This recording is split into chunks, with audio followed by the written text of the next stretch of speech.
Hola, buenas tardes. Mi historia es un poco larga, pero quisiera compartirla. A finales del 2020, una de mis hermanas se hizo novia de un hombre casado.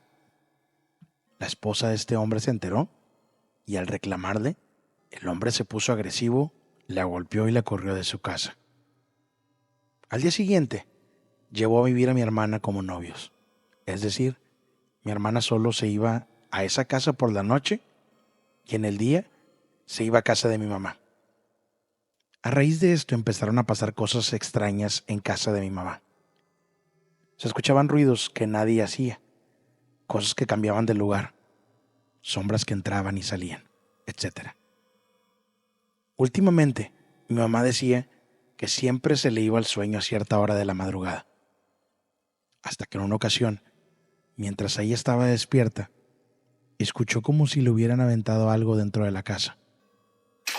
Mi mamá se levantó a ver lo que estaba pasando y lo que encontró fue un hueso viejo dado en el piso.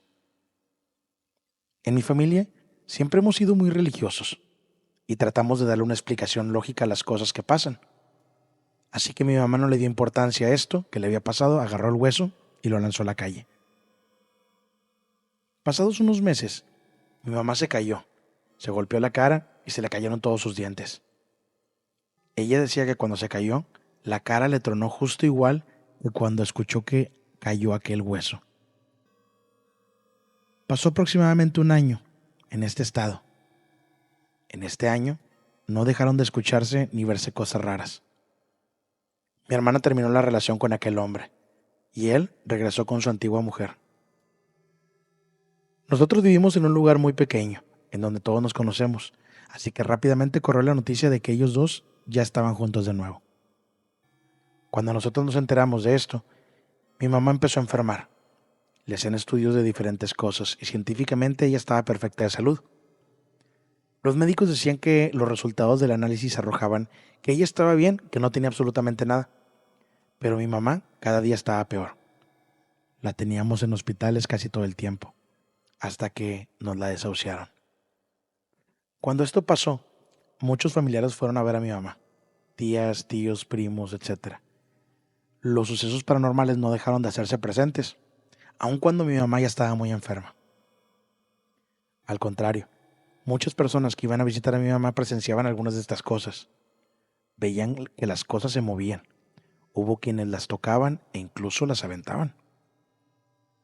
Como te dije, mi familia es muy religiosa. Junto con mis hermanos, tíos, primos y demás, hacíamos vigilia toda la noche para ponernos en oración por la salud de mi mamá. En una de las noches que estábamos en vigilia, escuchamos como alguien se reía horriblemente dentro de la casa. La salud de mi mamá cada día empeoraba. Ella escuchaba y hablaba muy poco. Y entre las pocas cosas que decía, era que por la madrugada sentía como si alguien la flagelara.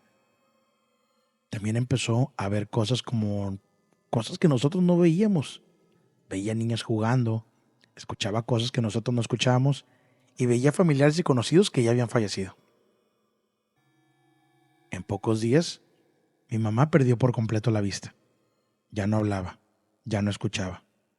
Estaba en un estado deplorable. Tan mal estaba mi mamá que algunos de sus familiares no fueron capaces de entrar a verla porque no soportaban verla en el estado en el que se encontraba. Así duraron muchos días y muchas noches en la que nosotros hacíamos vigilia. Una noche, antes de que mi mamá falleciera, todos pudimos escuchar los lamentos en el mismo lugar en donde días antes habíamos escuchado risas. Nosotros nunca dejamos sola a mi mamá. Mis hermanos no querían dejarla sola, así que nos turnábamos para cuidarla día y noche. El día que falleció muy temprano por la mañana, estábamos todos los hermanos en la cocina. Mi mamá se quedó sola. Fue la única ocasión en la que ella estuvo sola todos esos días. Cuando estábamos todos ahí reunidos, empezamos a escuchar unas voces que cantaban en el cuarto en donde estaba mi mamá. De inmediato, todos nos volteamos a ver. Empezó a salir un olor a flores y un humo blanco que rondaba por toda la casa. Uno de mis hermanos fue a ver a mi mamá para ver quién estaba con ella. Al abrir la puerta, las voces dejaron de escucharse. Mi mamá estaba completamente sola. Estaba tranquila, acostada en su cama con oxígeno, porque ya tampoco podía respirar por su cuenta. Ese día nos despedimos de ella, lloramos y le dijimos que se podía ir tranquila. Nosotros ya estábamos grandes, íbamos a estar bien. Finalmente, mamá falleció a las 12 p.m. el 20 de noviembre del 2022. Sin duda, fueron días horribles ver cómo nuestra mamá agonizaba. Mis hermanos aún no creen, pero yo siento que esto fue obra de la mujer despechada a la que mi hermana le quitó el marido. Si decides publicar mi historia, que sea anónima, por favor.